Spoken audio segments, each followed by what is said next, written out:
श्रोताबंधु नमस्कार। शुभेच्छा जणे आरंभ करुछु पल्लीमंचर आउ गोटे नूतन अध्याय। आज एथिरे विषय अछि लाभजनक कलरा चाष, गोटे उपादेय विषय।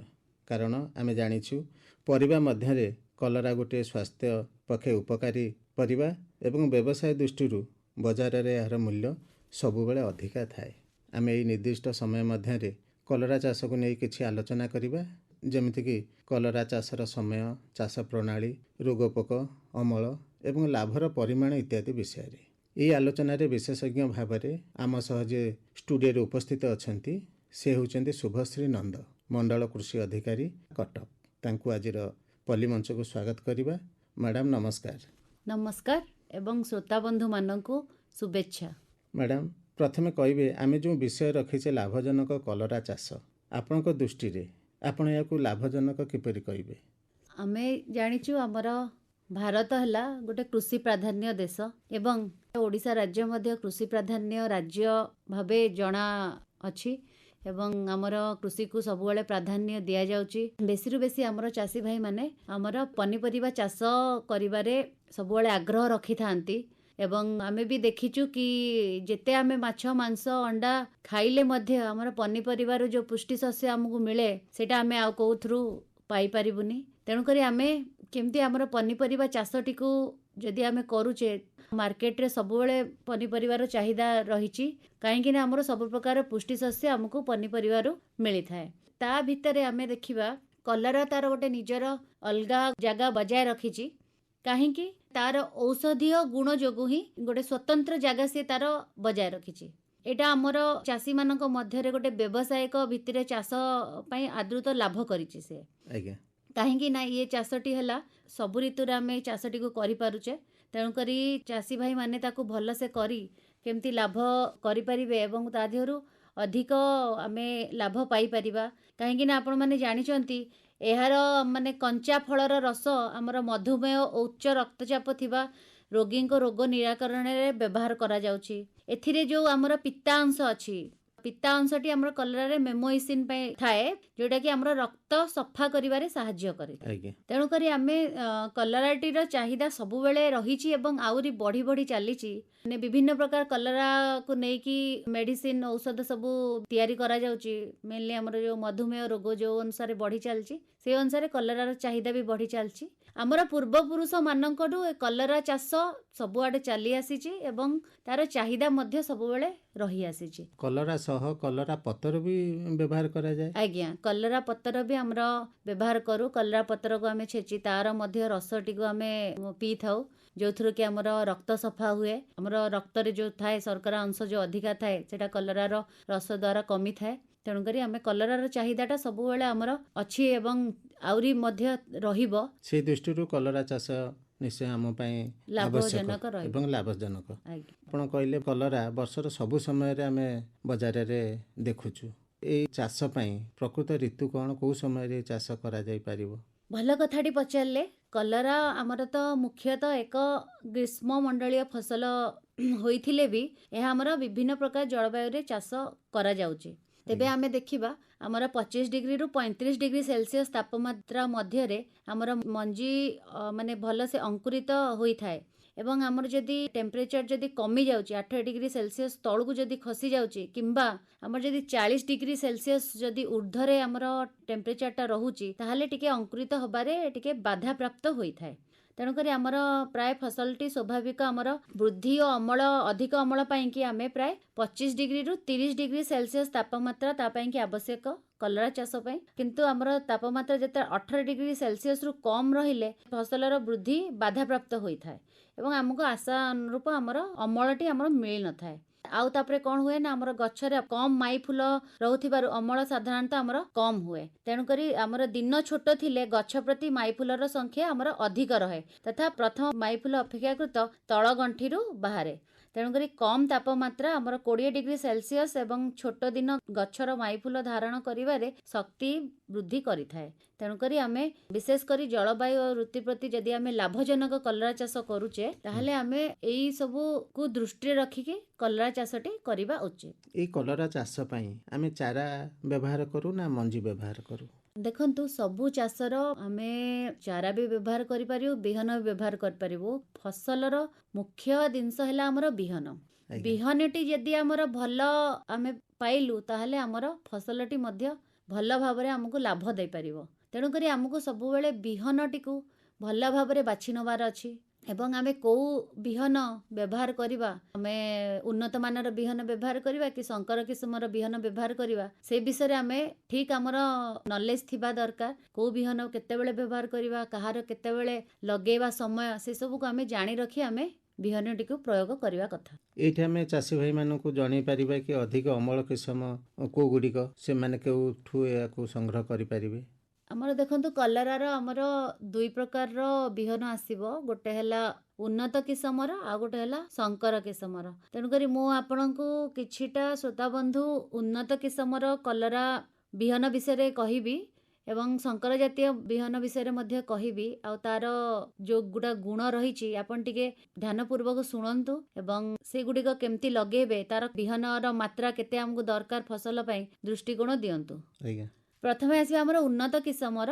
ଉନ୍ନତ କିସମର ଆମର ଅଛି ପୁଷା ଦ ମୌସୁମୀ କିସମ ଆସେ, ଯାହାକି ଫଳ ଆମର 7ରୁ 8 ଶିରା ବିଶିଷ୍ଟ ଥାଏ ଏବଂ ତାର ଗାଢ଼ ସବୁଜ ରଙ୍ଗର ଫଳଟା ହୁଏ। ଫଳରେ ହାରାହାରି ଓଜନ ଆମର 100ରୁ 120 ଗ୍ରାମ ହୁଏ ଏବଂ ଏଇଟା ଆମର ଖରା ଏବଂ ବର୍ଷା ଋତୁରେ ଚାଷ ପାଇଁ ଉପଯୋଗୀ ଥାଏ ଏବଂ ଏଇଟା ଏକର ପ୍ରତି ହାରାହାରି ଅମଳ ଆମକୁ 50ରୁ 60 କ୍ୱିଣ୍ଟାଲ ଫସଲ ଅମଳ ଦିଏ ଏବଂ ଆର ଅବଧିଟି ଆମର 120 ଦିନର ରହୁଛି। ଏଇଭଳି ଭାବରେ ଆମର ଆଉ ଅଛି ଆମର ଆର୍କା ହରିତ ଅଛି, ଯାହାର ଫଳ ଗୁଡ଼ିକ ଛୋଟ ରୁହେ ଏବଂ ତାକୁଡ଼ି ଆକୃତିର ସେଟା ରହେ ଏବଂ ଏଟାର ସବୁଜ ଏବଂ ନିୟମିତ ତଥା ମସୃଣ ଶିରା ବିଶିଷ୍ଟ ଏଟା ରହିଥାଏ। ଏଟା ପତଳା ତନ୍ତୁଯୁକ୍ତ ଥାଏ, ଏଟା କମ୍ ପିତାଯୁକ୍ତ ଏବଂ ଏଟା ଖରା ଓ ବର୍ଷା ଋତୁରେ ଚାଷ ପାଇଁ ଉପଯୋଗୀ ରହେ ଏଟା ଏବଂ ଆର ଏକର ପ୍ରତି ଅମଳ ଆମକୁ 40ରୁ 50 କ୍ୱିଣ୍ଟାଲ ମିଳିଥାଏ ଏବଂ ଆର ବି ସେଇ ସମାନ ଫସଲ ଅବଧି ଆମର 120 ଦିନିଆ ଥାଏ। ତାପରେ ଆମର ଆଉ ଗୋଟେ କିସମ ରହୁଛି MDU-1, ଯାହାର ଫଳଟା ଆମର ସବୁଜ ଧଳା ରଙ୍ଗର ରହୁଛି ଏବଂ ଆର ଧାରୁଆ ଶିରା ବିଶିଷ୍ଟ ରୁହେ ଏବଂ ଆର ଫଳ ଗୁଡ଼ିକ 30ରୁ 40 ସେଣ୍ଟିମିଟର ଲମ୍ବ ରହିବ। ଏକର ପ୍ରତି ଅମଳ ଦିଏ ଆମକୁ 120ରୁ 140 କ୍ୱିଣ୍ଟାଲ ଦିଏ ଆମକୁ ଏବଂ ଆର ବି ସେଇଭଳି ଭାବରେ ଫସଲ ଅବଧି ଆମର 120ରୁ 130 ଦିନ ରହେ। ଏଗୁଡ଼ିକ ଥିଲା ଉନ୍ନତ ମାନର କିସମ ଆମର ଯେଉଁ କଲରା ବିହନର ଏବଂ ଶଙ୍କର କିସମର ମଧ୍ୟ ବିହନ ବ୍ୟବହାର କରିପାରିବେ ଚାଷୀ ଭାଇମାନେ ଅଧିକ ଲାଭବାନ ହେବା ପାଇଁ। ଶଙ୍କର କିସମର ଆମର ବିହନ ଗୁଡ଼ିକ ରହୁଛି ପୁଷା ହାଇବ୍ରିଡ 2, ଯେଉଁଟାକି ଆମର ଭାରତୀୟ କୃଷି ଅନୁସନ୍ଧାନ ସଂସ୍ଥାନରୁ ଆମର ଏଇଟା ବିକଶିତ କରାଯାଇଛି ଏବଂ ଆର ଫଳର ଲମ୍ବା ଆମର 12.5 ସେଣ୍ଟିମିଟର ଏବଂ ମୋଟାଟି 4.5 ସେଣ୍ଟିମିଟର ରହିବ। ଆର ହାରାହାରି ଫଳର ଓଜନ ଆମର 85ରୁ 90 ଗ୍ରାମ ହେବ ଏବଂ ଫଳ 52 ଦିନରେ ଅମଳ ହୁଏ। ତାପରେ ଆଉ ଗୋଟେ ଶଙ୍କର କିସମ ଆମର ହେଇପାରିବ MBTH-101, ଯେଉଁଟାକି ଆମର ମାହିକୋ ଭେଜିଟେବୁଲ ସିଡ୍ସ ଲିମିଟେଡ୍ ଦ୍ୱାରା ଏଇଟା ବିକଶିତ କରାଯାଇଛି, ଯାହାର ଫଳ ଗୁଡ଼ିକ ଆମର ଗାଢ଼ ସବୁଜ ଓ ଦନ୍ତୁରିତ ଥିବ ଏବଂ ଆର ଫଳର ଲମ୍ବ ଆମର 18ରୁ 25 ସେଣ୍ଟିମିଟର ରହିବ, ଯାହାର ଆମର ଫଳର ହାରାହାରି ଓଜନ 100ରୁ 125 ଗ୍ରାମ ରହିବ। ଏଟା ବି ମଧ୍ୟ ଆମର ଲଗେଇବାର 55 ଦିନରୁ 60 ଦିନରେ ଆମେ ପ୍ରଥମ ଫଳ ଆମେ ତୋଳିପାରିବା। ଆଚ୍ଛା, କଲରା ଗୋଟିଏ ଲଟା ଜାତୀୟ ଫସଲ, ତାର ଯେଉଁ ଲଗେଇବା ପ୍ରଣାଳୀ ବ୍ୟବସାୟିକ ଭିତ୍ତିରେ କଲେ ଜମି ପ୍ରସ୍ତୁତି କେମିତି କରିବେ ଏବଂ ଜଳ ପରିଚାଳନା କେମିତି କରିବେ? ସବୁ ଚାଷରେ ଆମେ ଜାଣିଛେ ଆମେ ପ୍ରଥମ ଆମକୁ ମୃତ୍ତିକା ଉପରେ ଧ୍ୟାନ ଦେବାକୁ ପଡ଼ିବ। ଆଜ୍ଞା ମୃତ୍ତିକା ଆମେ ଦେଖିବାକୁ ପଡ଼ିବ କଲରା ଚାଷ ଆମେ କେଉଁ ମାଟିରେ ଆମେ କଲରା ଚାଷଟି କରିପାରିବା। ଆମର ବାଲିଆ ଦୋରସା ଓ ମଟାଳ ଦୋରସା ମାଟିରେ ଆମର କଲରା ଚାଷ ପାଇଁ ଉପଯୁକ୍ତ। ତେଣୁକରି ଏହା ସବୁ ପ୍ରକାରର ମାଟିରେ ଚାଷ ଆମର କରାଯାଇପାରିବ, କିନ୍ତୁ ଆମର ବାଲିଆ ଦୋରସା ଓ ମଟାଳ ଦୋରସା ମାଟି ଥିଲେ ଏଟା ଫସଲଟି ଆମର ଭଲ ହୋଇଥାଏ। ଆଉ ଆମେ ଗୋଟେ ଜିନିଷ ଧ୍ୟାନ ରଖିବା ନା ଆମର ମାଟିର ଅମଳ ପରିମାପକଟା ଆମର 6.5ରୁ 7 ମଧ୍ୟରେ ରହିବା ଆବଶ୍ୟକ। ତାପରେ ଆମେ ଆସିବା ଆମର ଜମି ପ୍ରସ୍ତୁତି ଓ ବିହନ ବୁଣିବା ପ୍ରଣାଳୀ ଉପରେ। ଆମେ କ'ଣ କରିବା ନା ଜମିକୁ ଆମେ 3ରୁ 4 ଓଢ଼ ଭଲ ଭାବରେ ଚାଷ କରିବା ଆମର କଲରା ଚାଷ ପାଇଁ। ତାପରେ ଆମେ ସେଥିରେ ଉଭୟ ପାର୍ଶ୍ୱରେ 1.2 ମିଟର ବା 4 ଫୁଟ ବ୍ୟବଧାନରେ ଆମେ 45 ସେଣ୍ଟିମିଟର ବା 1.5 ଫୁଟ ଆକାରର କ୍ଷେତମାନ ଖୋଳିବା ଦରକାର। ତାପରେ ଆମେ ଜାଣିଛେ କଲରା ଆମର ଫେବୃଆରୀ ମାର୍ଚ୍ଚ କିମ୍ବା ମେ ଜୁନ ମାସରେ ଲଗାଯାଇପାରେ। ଆମେ କ'ଣ କରିବା ନା ଏକର ପ୍ରତି ଆମେ 1.2ରୁ 1.5 କିଲୋଗ୍ରାମ ବିହନ ଆମକୁ ଦରକାର ପଡ଼ିଥାଏ ଏକର ପ୍ରତି। ଶ୍ରୋତାବନ୍ଧୁ ଆପଣମାନେ ଜାଣିଥିବେ ବିହନ ବିଶୋଧନଟି ଆମର ବହୁତ ସହଜ ଏବଂ ସରଳ ଉପାୟ। ଏବଂ ପ୍ରତି ଫସଲର ବିହନଟିକୁ ଆମେ ଯଦି ବିଶୋଧନ କରିକି ଲଗେଇବା ତାହେଲେ ଏଇଟା ଆମକୁ ରୋଗ ସହଳ ଏଇଟା ଆମେ ବିହନକୁ କରିପାରିବା। ଆମେ ବହୁତ ସରଳ ଉପାୟରେ ଏଇ ବିହନ ବିଶୋଧନଟିକୁ କରିପାରିବା। ଆମର ତ ଜାଣୁଛନ୍ତି ଧାନ ଭଳିଆ ଆମର ପରିବା ଚାଷରେ କମ୍ ବିହନ ଦରକାର। ଯଦି ଆପଣ ଧାନରେ ବିହନ ବିଶୋଧନ କରୁଛନ୍ତି ତାହେଲେ ଆପଣଙ୍କୁ 40-50 କେଜି ବିହନକୁ ବିଶୋଧନ କରିବାକୁ ପଡ଼େ ହେକ୍ଟର ପିଛା ଆମର ଯେଉଁ ଦରକାର ପଡ଼ୁଛି ବିହନ। ସେଥିପାଇଁ ଆମେ ପାଲର ବ୍ୟବହାର କରୁ। ପାଲ ଉପରେ ଆମେ ବିହନ ପକେଇକି ତା ଦେହରେ ଆମେ ରାସାୟନିକ ଆମର ଯେଉଁ ଔଷଧ ଆସୁଛି କିମ୍ବା ଆମର ଫଞ୍ଜିସାଇଡ୍ ଯେଉଁଗୁଡ଼ାକ ଆସୁଛି ଆମେ ବ୍ୟବହାର କରିକି ବିଶୋଧନ କରିପାରୁ। କିମ୍ବା ଆମେ ଯେଉଁ ପରିବା ଚାଷ ପାଇଁ ଯେଉଁ ବିହନ ରହୁଛି ଆମେ ତା ପାଇଁ ମାଠିଆ ବ୍ୟବହାର କରିପାରିବା। ମାଠିଆରେ ଆମେ ସହଜ ଭାବରେ ବିଶୋଧନ କରିପାରିବା। ଆମର ଯେମିତି ଏକର ପ୍ରତି 1.2ରୁ 1.5 କିଲୋଗ୍ରାମ ଆମର ବିହନ ରହୁଛି, ସେଥିରେ ଆମେ କ'ଣ କରିବା ନା କିଲୋଗ୍ରାମ ପ୍ରତି ଆମେ 3 ଗ୍ରାମ ଥିରାମ କିମ୍ବା କ୍ୟାପ୍ଟାନ୍ ଦ୍ୱାରା ଆମେ ବିହନଟିକୁ ବିଶୋଧନ କରିପାରିବା। ଶ୍ରୋତାବନ୍ଧୁ 3 ଗ୍ରାମ ଆମର ରହୁଛି ଥିରାମ, ସେଇଟା ମାପ କରିବା ପାଇଁ ଆମକୁ ଟିକେ ସୁବିଧା ହେବା ପାଇଁ ଆମେ ସେଥିପାଇଁ ଦିଆସିଲ୍ ଖୋଳ ଥାଏ ସେଇଟାକୁ ଆମେ ବ୍ୟବହାର କରୁ। ସେ ଦିଆସିଲ୍ ଖୋଳଟାକୁ ଆମେ 5 ଗ୍ରାମ ହିସାବରେ ନେଇଥାଉ। ତେଣୁକରି ଆପଣ ସେଟାକୁ ନେଇକି ତା ଦେହରେ ଆପଣ 3 ଗ୍ରାମ ଯେହେତୁ ଆମର 1.5 ଆମର କିଲୋଗ୍ରାମ ପ୍ରତି ଦରକାର, ଆପଣ ସେଇ ଯେଉଁ 5 ଗ୍ରାମ ଅଛି 5 ଗ୍ରାମକୁ ଆପଣ 2 କିଲୋଗ୍ରାମ ବିହନରେ ଆପଣ ତାକୁ ବିଶୋଧନ କରିପାରିବେ। ବିହନ ବିଶୋଧନଟିକୁ ଟିକେ ଧ୍ୟାନର ସହିତ କରିବେ, କାହିଁକି ନା ରୋଗ ପୋକ ସବୁଆଡ଼କୁ ଏଟାକୁ ଆମର ବିହନଟିକୁ ବଞ୍ଚାଇଥାଏ। ତାପରେ ଆମେ କ'ଣ କରିବା ନା ଆମେ ଜାଣିଛେ କି କଲରା ମଞ୍ଜିର ଚୋପାଟା ଟିକେ ଟାଣ ହୋଇଥିବାରୁ ଅଙ୍କୁରିତ ହେବା ଆମର ପ୍ରକ୍ରିୟାଟା ଟିକେ ବିଳମ୍ବ ହୁଏ। ତେଣୁକରି ଆମେ କ'ଣ କରିବା ନା ବିହନକୁ ଆମେ 6 ଘଣ୍ଟା ଆମେ ପାଣିରେ ଭିଜାଇ ରଖିବା। ଭିଜାଇ ସାରିଲେ ତାକୁ ଲଗେଇଲେ ଆମର ସହଜରେ ଗଜା ହୋଇଯିବ। ମନ୍ଦା ପ୍ରତି ଆମେ 4ରୁ 5ଟି ମଞ୍ଜି ଆମେ ଲଗେଇବା ଏବଂ ପରବର୍ତ୍ତୀ ଅବସ୍ଥାରେ ଆମେ 2ରୁ 3ଟି ସୁସ୍ଥ ଗଛ ରଖିବାକୁ ଚେଷ୍ଟା କରିବା। ମଞ୍ଜି ଆମେ ସିଧାସଳଖ ମୁଖ୍ୟ ଜମିରେ ବୁଣିବା ପରିବର୍ତ୍ତେ ଆମେ ପଲିଥିନ୍ ଖୋଳରେ ଆମେ ତାକୁ ବୁଣି 15ରୁ 20 ଦିନ ପରେ ଆମେ ଜମିକୁ ସ୍ଥାନାନ୍ତରିତ ମଧ୍ୟ କରିପାରିବା। ଏବଂ ଆପରେ ଆମେ ଆସିବା ଆମର ଖତ ଓ ସାର। ଖତ ସାର ଆମେ ଜାଣିଛେ ଖତ ଆମର ଯେଉଁ ଓଡ଼ିଶାର ମାଟି ହେଲା ଖତର ବହୁତ ଅଭାବ ରହୁଛି, ଯାହାଦ୍ୱାରା କି ଆମର ଫସଲକୁ ଆମେ ମାନେ ଅଧିକା ଆମେ ସାର ଦେଉଛେ। ରାସାୟନିକ ସାର ଦ୍ୱାରା କ'ଣ ହେଉଛି ନା ଆମର ଯେଉଁ ପରିବେଶ ପ୍ରଦୂଷିତ ହେଉଛି, ସେଥିଲାଗି ଆମେ ଖତ ବ୍ୟବହାର କରିବାଟା ଭୁଲି ଯାଇଛୁ। ଆଜି ଆମ ପାଖରେ ଗାଁ ଗହଳିରେ ଆମେ ଗାଈ ରଖୁନୁ, ଗାଈର ସଂଖ୍ୟା କମିଯାଇଛନ୍ତି ଏବଂ ଯାହାଦ୍ୱାରା ଆମେ ଖତର ସଂଖ୍ୟା କମିଯାଇଛି। କିନ୍ତୁ ସବୁ ଶ୍ରୋତାବନ୍ଧୁମାନେ ସବୁ ଚାଷୀ ଭାଇ ଭଉଣୀମାନେ ନିଜ ଘର ସାଇଡ଼୍ରେ ଗୋଟେ ମାନେ ଛୋଟ କମ୍ପୋଷ୍ଟ ପିଟ୍ଟେ କରି ସେଥିରେ ଖତ ତିଆରି କରିବାଟା ନିହାତି ଆଜିକା ଦିନରେ ମାନେ ଜରୁରୀ ହେଇଗଲାଣି। ତେଣୁକରି ଆମେ ଖତଟାକୁ ନିହାତି ଆମର ମାଟିରେ ବ୍ୟବହାର କରିବା। ଗୋଟେ କମ୍ପୋଷ୍ଟ ପିଟ୍ କରିକି ଆପଣ ଖତ ବ୍ୟବହାର କରିପାରିବେ ଆପଣଙ୍କ ମାଟିରେ। ଆଉ ଗୋଟେ କଥା ହେଲା ଆମେ ଯେତେବେଳେ ବି ସାର ପ୍ରୟୋଗ କରିବା ଆମେ ସବୁବେଳେ ମୃତ୍ତିକା ପରୀକ୍ଷା କରିସାରିକି ହିଁ ସାର ପ୍ରୟୋଗଟି କରିବା। କାହିଁକି ନା ଆମେ ଯଦି ମନ ଇଚ୍ଛା ସାର ପ୍ରୟୋଗ କରୁଛେ, ମାଟିରେ ସାରର ଆଭେଲେବୁଲ୍ ଅଛି କିନ୍ତୁ ଆମେ ଅଧିକା ସାର ପ୍ରୟୋଗ କରୁଛେ ଯେଉଁଟାରେ ଆମର କିଛି ଦରକାର ହିଁ ନାହିଁ। ତ କ'ଣ ହେଉଛି ନା ଚାଷୀର କ୍ଷତି ବି ହେଉଛି, ପଇସା ଆକାରରେ ବି ଚାଷୀ ସାର କିଣୁଛି, ବେଶୀ ମାତ୍ରାରେ କିଣୁଛି, ଯେଉଁଟା ଦ୍ୱାରା କି ତାର ଅଧିକା ଖର୍ଚ୍ଚ ବି ହେଉଛି ଆଉ ଆମର ମାନେ ପରିବେଶ ପ୍ରଦୂଷିତ ହେଉଛି। ତେଣୁକରି ସବୁବେଳେ ସାର ପ୍ରୟୋଗ କରିବା ଆଗରୁ ମୃତ୍ତିକା ପରୀକ୍ଷାଟା କରାଇ ନେବେ। ମୃତ୍ତିକା ପରୀକ୍ଷା ପାଇଁକି ଆପଣଙ୍କର ସବୁ ଜିଲ୍ଲାରେ ଏବେ ଆମର ମୃତ୍ତିକା ପରୀକ୍ଷାଗାର ତିଆରି କରାହେଇଯାଇଛି। ତେଣୁକରି ଆପଣମାନେ ମୃତ୍ତିକା ପରୀକ୍ଷାଗାରରେ ଆପଣ ନିଜର ମାଟିଟିକୁ ପରୀକ୍ଷା କରିଦେବେ। ତାପରେ ଆପଣମାନଙ୍କୁ ଗୋଟେ ସଏଲ୍ ହେଲ୍ଥ କାର୍ଡ଼ ପ୍ରଦାନ କରାଯିବ। ସଏଲ୍ ହେଲ୍ଥ କାର୍ଡ଼ରେ ଆପଣଙ୍କ ମାଟିରେ କେତେ ଯବକ୍ଷାରଜାନ ଅଛି, କେତେ ଫସ୍ଫରସ୍, କେତେ ପୋଟାସ୍ ଅଛି, ସେଇଥିରେ ଆପଣମାନଙ୍କୁ ଜଣାପଡ଼ିଯିବ ଆପଣଙ୍କର ଏତିକି ଅଛି ବୋଲି। ମୃତ୍ତିକା ପରୀକ୍ଷା କରିସାରିଲା ପରେ ଆମେ ମାତ୍ରାଟା ଆମେ ନିର୍ଦ୍ଧାରଣ କରିବା।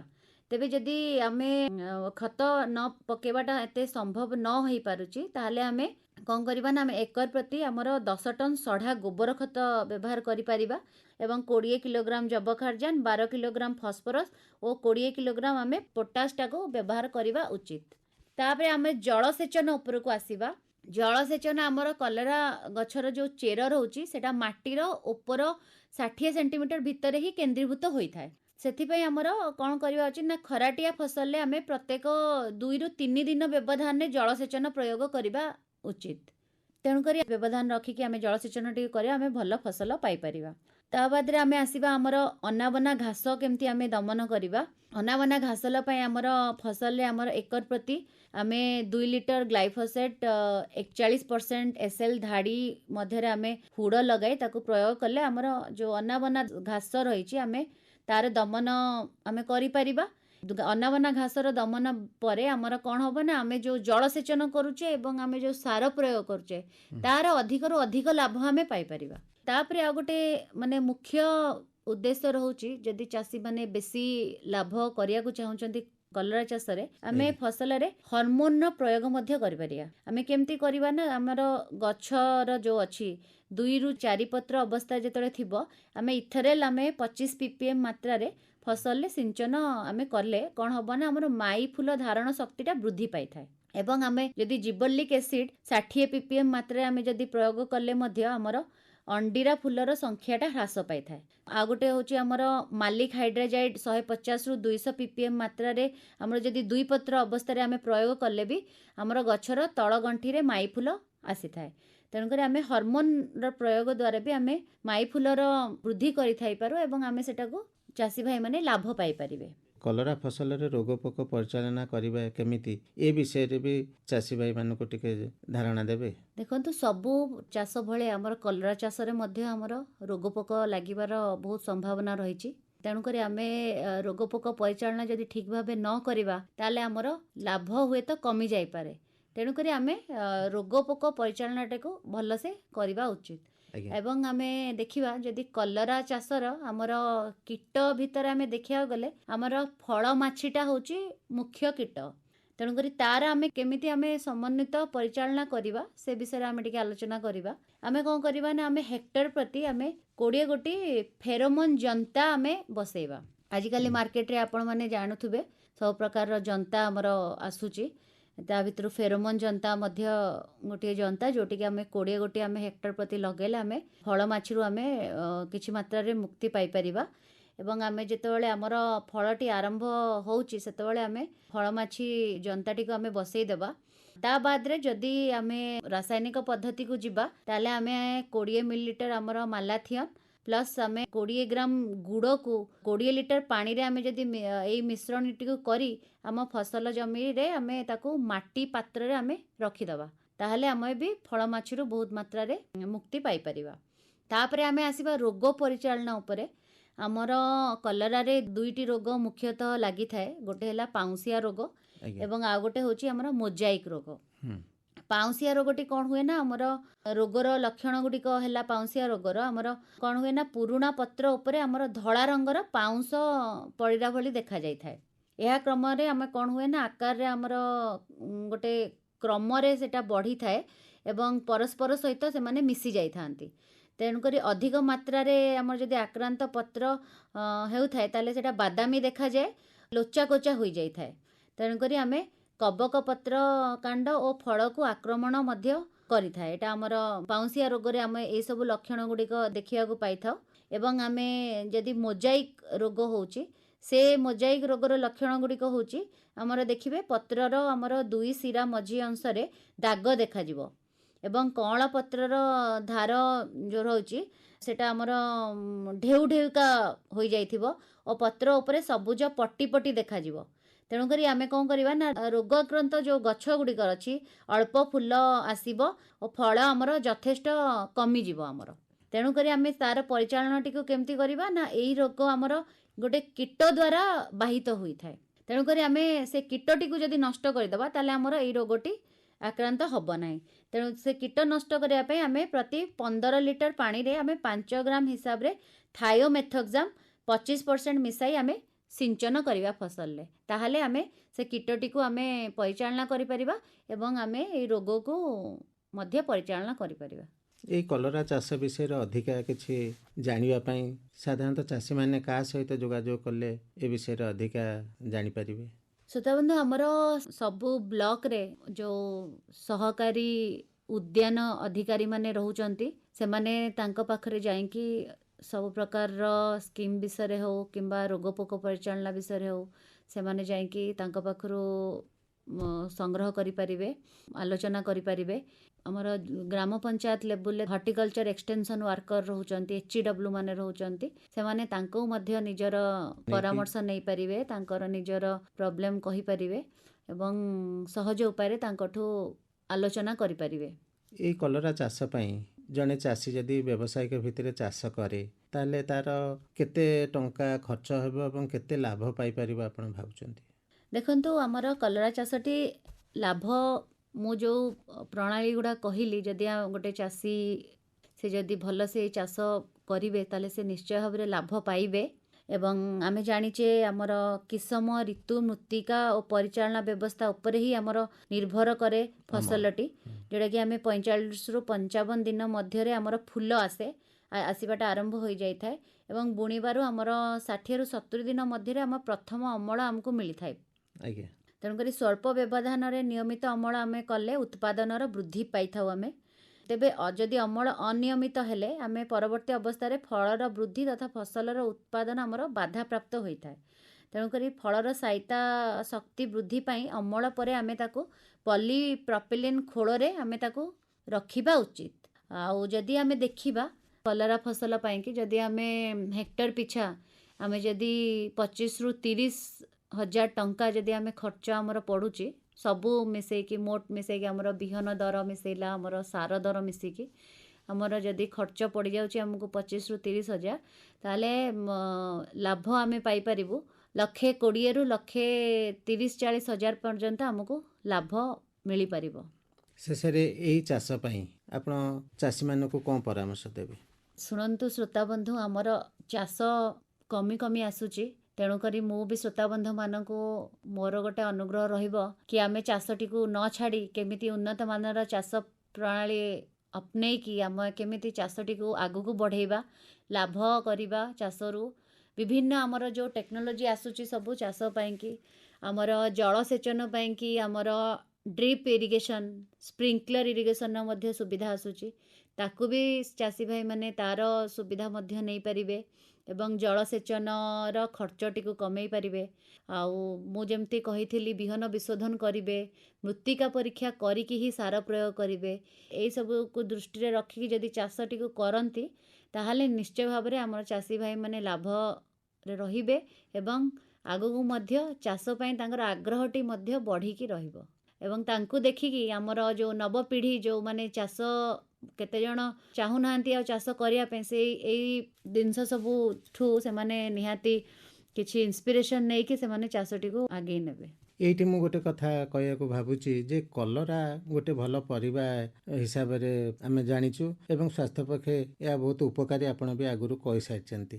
ତେବେ ଏଇ ପରିବା ସାଧାରଣ ଘରେ ଘରେ ଏଟାର ଏତେ ଚାହିଦା ନଥାଏ। ଆପଣ ଜଣେ କୃଷି ବିଶେଷଜ୍ଞ ଏବଂ ଗୃହିଣୀ ବି, ଏଇ ଖାଦ୍ୟକୁ କେମିତି ଆମେ ଅଧିକା ଆପଣେଇ ପାରିବା ସେ ବିଷୟରେ ଆମର ଗୃହିଣୀମାନଙ୍କୁ କ'ଣ କହିବେ? ମେନ୍ କରି ଆମ ଘରେ ଯେଉଁ ଛୋଟ ପିଲାମାନେ ଅଛନ୍ତି ସେମାନେ ଏଇ ପରିବାଟିକୁ ଖାଆନ୍ତି ନାହିଁ। ଛୋଟ ଛୁଆମାନେ କଲରାଟିକୁ ଖାଆନ୍ତିନି, କିନ୍ତୁ କଲରାଟି ତାଙ୍କ ସ୍ୱାସ୍ଥ୍ୟ ପାଇଁ ନିହାତି ଜରୁରୀ। ତେଣୁକରି ଆପଣ ତାଙ୍କୁ ବିଭିନ୍ନ ପ୍ରକାର ଆଇଟମ୍ କରିକି ଗୃହିଣୀମାନେ ଦେଇପାରିବେ ତାଙ୍କ ଛୁଆମାନଙ୍କୁ। ଏବଂ ବଡ଼ମାନଙ୍କ ଭିତରେ ତ ଆମର ସ୍ୱାସ୍ଥ୍ୟ ପ୍ରତି ଯେଉଁ ଜାଗରୂକତା ବଢ଼ିଲାଣି କି ଆମେ ସ୍ୱାସ୍ଥ୍ୟ ପ୍ରତି କେମିତି ସଚେତନ ହେବା, ସେଥିଲାଗି କଲରାର ଚାହିଦାଟା ମଧ୍ୟ ବଢ଼ି ଚାଲିଛି। କଲରାର ଚାହିଦା ଅଛି ଆଉ ସବୁବେଳେ ରହିବ। ତାର ଯେଉଁ ଔଷଧୀୟ ଗୁଣ ପାଇଁ ମଧ୍ୟ ବିଭିନ୍ନ ଯେଉଁ ଆମର ଫାର୍ମାସ୍ୟୁଟିକାଲ କମ୍ପାନୀ ମାନେ ମଧ୍ୟ କଲରାଟିକୁ ନେଇ ତାର ମେଡ଼ିସିନାଲ ୟୁଜ୍ କରିକି ବିଭିନ୍ନ ପ୍ରକାର ଔଷଧ ବି ତିଆରି କରାଯାଉଛି, ଯେଉଁଥିଲାଗି ବି କଲରାର ବି ଡିମାଣ୍ଡ ବି ବଢ଼ୁଛି। ତେଣୁକରି ମୁଁ କହିବି କଲରାର ପ୍ରୟୋଗ ଘରେ ଘରେ ହେବା ଉଚିତ ଏବଂ ଯେଉଁମାନେ ଯେଉଁ ପ୍ରକାରରେ ସେ କଲରାଟିକୁ ଗ୍ରହଣ କରିପାରିବେ, ସେଟା ଆମ ସ୍ୱାସ୍ଥ୍ୟ ପାଇଁ ଯେହେତୁ ଉପକାରୀ, ଯେଉଁ ପ୍ରକାରେ ଗ୍ରହଣ କରିପାରିବେ ସେଇ ଭାବରେ ଗ୍ରହଣ କରନ୍ତୁ। ଯଥା ଓଡ଼ିଆ ଘରେ ଆମେ ଜାଣିଛୁ ଆମର ଏବେ ଖରାଦିନ ମାନେ ପଖାଳ ସାଙ୍ଗରେ ଆମର କଲରା ଭଜାଟି ସବୁଠୁ ପ୍ରିୟ ହେଇପାରିବ। ଆଜ୍ଞା। ଆମେ ସେମିତି ନେଇପାରିବା କିମ୍ବା ଆମେ ଆଗରୁ ଆମର ମା' ମାନେ ଭଉଣୀମାନେ ଚୁଲିରେ ରୋଷେଇ କରୁଥିଲେ, କଲରାକୁ ପୋଡ଼ିକି ତାକୁ ମଧ୍ୟ ଖାଉଥିଲେ, କଲରା ଭିତରେ ସୋରିଷ ବଟା ଦିଆ ହେଇକି, ସେଟା ବି ଗୋଟେ ଆମର ଓଡ଼ିଆ ଆଇଟମ୍, ଓଡ଼ିଆ କୁଇସାଇନ୍ କହିବାକୁ ଗଲେ ସେମିତି ମଧ୍ୟ ଖାଇପାରିବେ। କିମ୍ବା କଲରା ଭଜା ଖାଇଲେ, ଆମର ଭରୁଆ କରେଲା ବନେଇକି ଖାଉଛନ୍ତି ଏବଂ ଆମର କଲରା ଚିପ୍ସ, ଛୋଟ ଛୁଆମାନେ ଯଦି କଲରା ଖାଉନାହାନ୍ତି ତାଙ୍କୁ କଲରା ଚିପ୍ସ ମଧ୍ୟ କରିକି ଦିଆଯାଇପାରିବ। ତା ଦ୍ୱାରା କଲରା ଚାଷର ଉନ୍ନତି ହେବ ଏବଂ ଖାଦ୍ୟରେ ବି ଆମର ପୁଷ୍ଟି ଯୋଗାଇବ। ଯାହା ହେଉ ମ୍ୟାଡ଼ାମ୍ ଆଜିର ବିଷୟ ଲାଭଜନକ କଲରା ଚାଷ ବିଷୟରେ ଆପଣ ବହୁ ମୂଲ୍ୟବାନ ଉପାଦେୟ ସୂଚନା ଦେଲେ। ଏହାର ଚାଷ ପଦ୍ଧତି, ଖାଦ୍ୟ ଗୁଣର ଉପାଦେୟତା ଏବଂ ଏହି ଚାଷରୁ ଚାଷୀ ଭାଇମାନେ କିପରି ଅଧିକ ଲାଭ ପାଇପାରିବେ ଏସବୁ ବିଷୟରେ ଆଲୋଚନା କଲେ। ଆଶା କରୁଛୁ ଆମ ଚାଷୀ ଭାଇ ଭଉଣୀମାନେ ଏହି ଆଲୋଚନାର ସୁଫଳ ନେବେ। ସେଥିପାଇଁ ଶ୍ରୋତାବନ୍ଧୁମାନଙ୍କ ତରଫରୁ ଏବଂ କାର୍ଯ୍ୟକ୍ରମ ତରଫରୁ ଆପଣଙ୍କୁ ବହୁତ ବହୁତ ଧନ୍ୟବାଦ। ନମସ୍କାର। ନମସ୍କାର।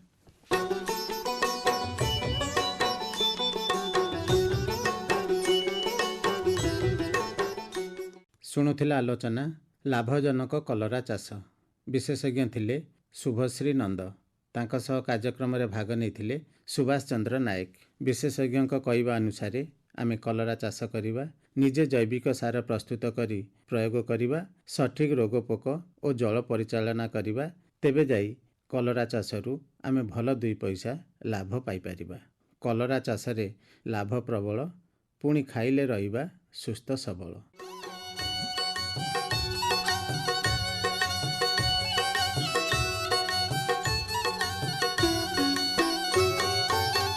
ଭାରି ସୁଖ ତାଙ୍କୁ କଲରା ଭଜାଟି, ପଖାଳ ଭାତରେ ଦହିଲୋ, ପଖାଳ ଭାତରେ ଦହି।